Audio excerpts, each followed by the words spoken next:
Vamos lá então, direto ao ponto já com o senhor, Renan. Quero ouvir, o senhor se apresenta como o presidente do Missão, é compositor, gosta de música, mas para quem não te conhece ainda, como você tem se apresentado nessa caminhada, que é o interesse em disputar a presidência da República, inclusive? Pois é, boa noite a todos. Novamente, eu reforço que é uma honra estar presente aqui trocando ideia com vocês. Eu sou o Renan Santos, eu tenho 42 anos de idade, eu sou natural aqui de São Paulo, do bairro da Moca, filho de um advogado, filho de uma psicóloga. Fiz faculdade de Direito na USP, não terminei, resolvi ser empresário. Toquei minha vida em muitas áreas, empreendi, vi todas as agruras que é trabalhar, tentar criar emprego aqui no Brasil. E em 2013 vi aquelas famosas manifestações, as jornadas de junho, vi o início de uma luta anticorrupção fervilhar no país, me envolvi com aquilo, tomei parte. Em 2014, fundo o Movimento Brasil Livre, lideramos as manifestações que derrubaram o governo Dilma Rousseff, apoiamos naquela época a Operação Lava Jato e nos tornamos, vamos dizer, um instrumento de pressão naquilo que a gente considera errado, seja corrupção, seja posturas erradas, gastos públicos estúpidos, uma agenda de leniência no combate ao crime organizado. Só que a gente também percebeu que as pessoas não nos levariam a sério se nós não fôssemos também uma alternativa de poder. Foi assim que nós fundamos, ano passado, novembro, o Partido Missão, e com base no Partido Missão a gente tornou uma alternativa de poder que está sendo reconhecida nas pesquisas como uma opção já para 2026, e eu estou muito orgulhoso. Antes dos nossos convidados, o senhor toca no assunto sobre o impeachment de Dilma Rousseff e também na sequência veio meio que um apoio ao ex-presidente Jair Bolsonaro. Alguns nomes, os movimentos de rua estiveram ali. Eles lá, eu não. Como o senhor vê hoje que esse movimento se coloca contra também a opção do bolsonarismo? O que sobrou daquela ideia das ruas hoje que se firma uma legenda de fato? Alguma coisa que se mantém daquela época ou é totalmente novo essa ideia?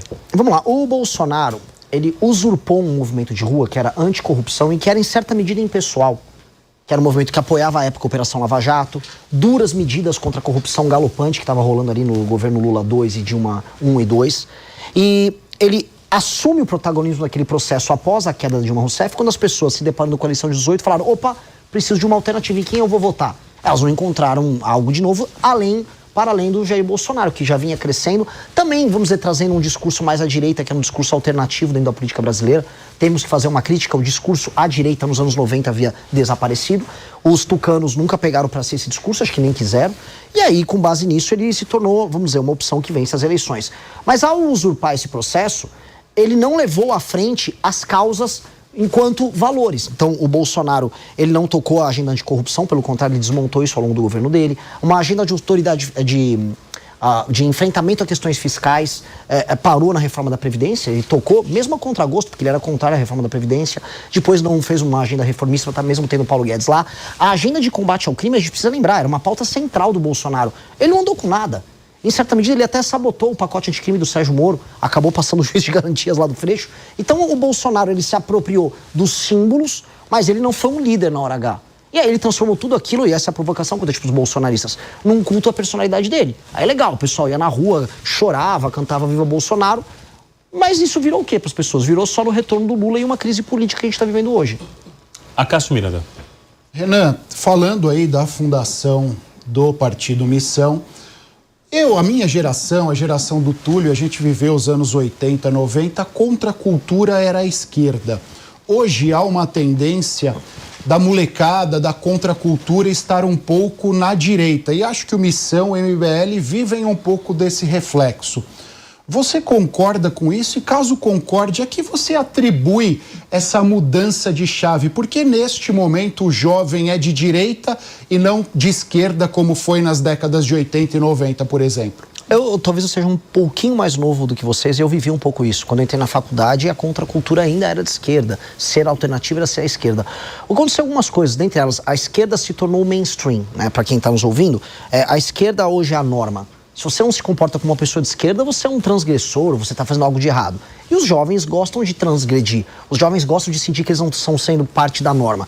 Como a norma é de esquerda, como os tribunais superiores reforçam uma linha ideológica de esquerda, como certas palavras são proibidas, e essas palavras são proibidas mediante uma lógica de esquerda, o jovem, ele fala: não, eu quero expressar minha subjetividade, eu quero ser eu mesmo diante desse mundo. E quem está me impedindo de ser eu mesmo são figuras à esquerda. Além disso, a gente tem uma questão geracional em que os mais jovens estão pagando a conta dos mais velhos, e a esquerda não traz resposta nenhuma para isso. Então, os mais jovens pagam a conta previdenciária, a conta do pacto político, que é o pacto de 88 que a gente vive, o sonho do Constituinte de 88.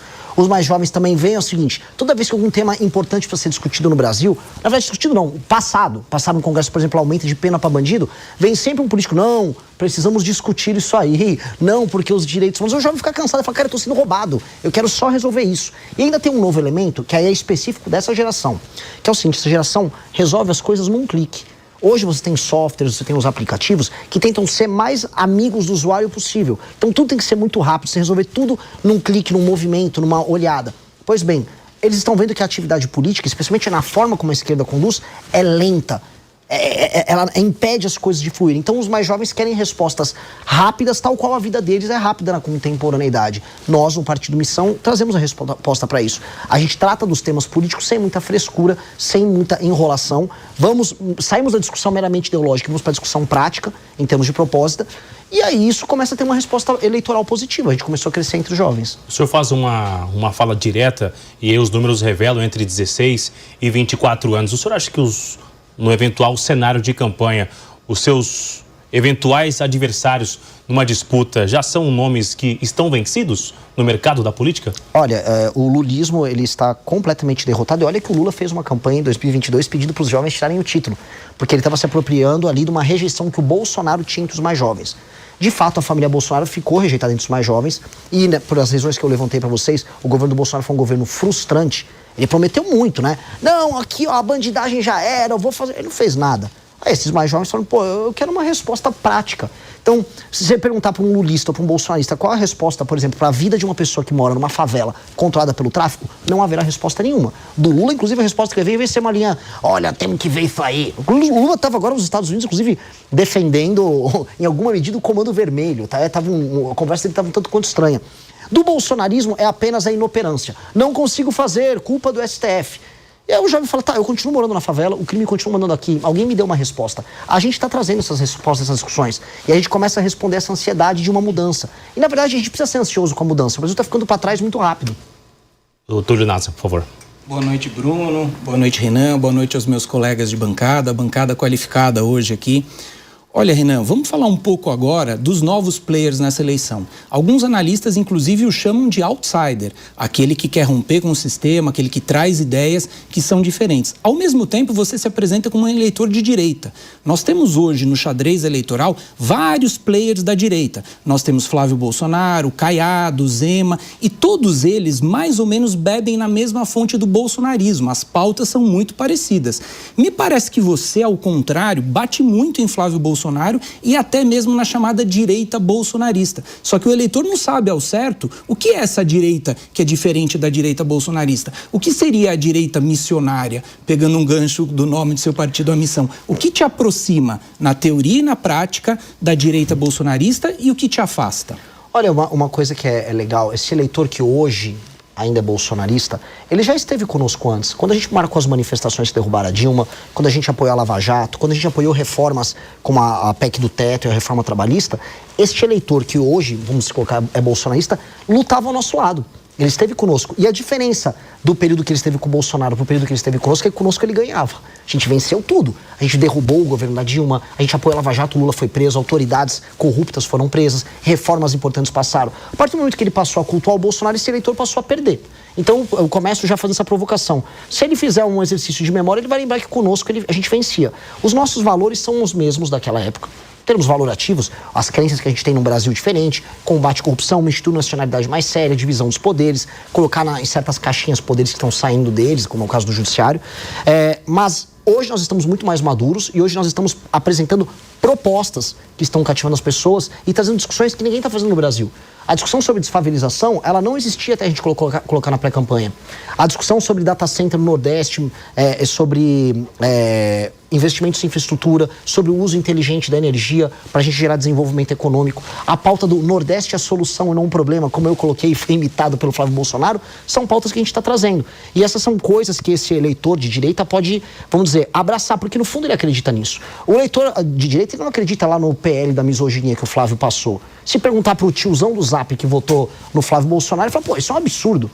Agora, ele vai concordar conosco, por exemplo, quando a gente fala sobre frentes de trabalho em regiões que estão tomadas apenas por assistencialismo. Ele vai falar, não, eu acho justo, eu sou um cara que defende o trabalho como valor, um direitista típico defende isso, e esse sujeito do Partido Missão defende. É por isso que eu estou avançando no eleitorado de direita. Primeiro entre os mais jovens, mas os mais jovens têm pais, avós, tios, primos, professores, irmãos. Nós vamos chegando lá. O senhor disse que vai acabar com a raça do Flávio Bolsonaro. O que quer dizer isso aí? Bom, claramente não é eliminar a raça da família Bolsonaro, que veio da Itália, né, a etnia dos Bolsonaro, mas do ponto de vista político, eliminar a presença nociva da família na política brasileira. A família Bolsonaro, ela destruiu aquilo que a gente chama de direita.